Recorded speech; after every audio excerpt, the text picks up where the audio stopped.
Prematric girls ഹോസ്റ്റലിന് പുതിയ toilet complex നിർമ്മിച്ചു. Block panchayat president PAM Basheer ഉദ്ഘാടനം നിർവഹിച്ചു.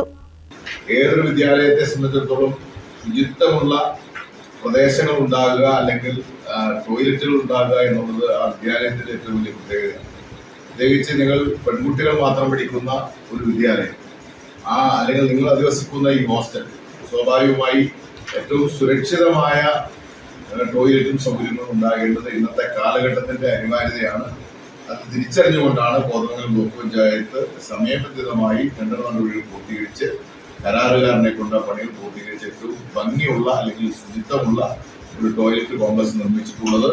പട്ടികവർഗ വികസന വകുപ്പ് ട്രൈബൽ ഡെവലപ്മെന്റ് പ്ലാൻ 2019-2020 പ്രകാരം 17,20,000 രൂപ ചെലവഴിച്ചാണ് നേര്യമംഗലം ട്രൈബൽ ഹോസ്റ്റലിലെ കുട്ടികൾക്കായി ടോയ്ലറ്റ് കോംപ്ലക്സ് നിർമ്മിച്ചു നൽകിയത്. കുട്ടമ്പുഴ പഞ്ചായത്തിലെ ട്രൈബൽ മേഖലയിൽ നിന്നുള്ള വിദ്യാർത്ഥികൾ ഈ ഹോസ്റ്റലിൽ താമസിച്ചുകൊണ്ടാണ് കോതമംഗലത്തെ വിവിധ സ്കൂളുകളിൽ പഠിക്കുന്നത്. കുട്ടികളോടൊപ്പം അധ്യാപകരും ഹോസ്റ്റലിലെ താമസക്കാരാണ്. വർഷങ്ങളായുള്ള ആവശ്യമാണ് ബ്ലോക്ക് പഞ്ചായത്തിന്റെയും ഡിവിഷൻ മെമ്പറുടെയും പരിശ്രമത്തിലൂടെ സാക്ഷാത്കരിക്കപ്പെട്ടത്. ഗ്രാമപഞ്ചായത്ത് പ്രസിഡന്റ് സിബി മാത്യു അധ്യക്ഷത വഹിച്ചു. Block panchayat vice president Diana Nobi, block panchayat standing committee ചെയർമാൻമാരായ ജോമി തെക്കേക്കര, സാലി ഐപ്പ്, ബ്ലോക്ക് പഞ്ചായത്ത് ഡിവിഷൻ അംഗം PM കണ്ണൻ, ബ്ലോക്ക് പഞ്ചായത്ത് അംഗങ്ങളായ നിസമോൾ ഇസ്മയിൽ, TK കുഞ്ഞുമോൻ എന്നിവർ സംസാരിച്ചു.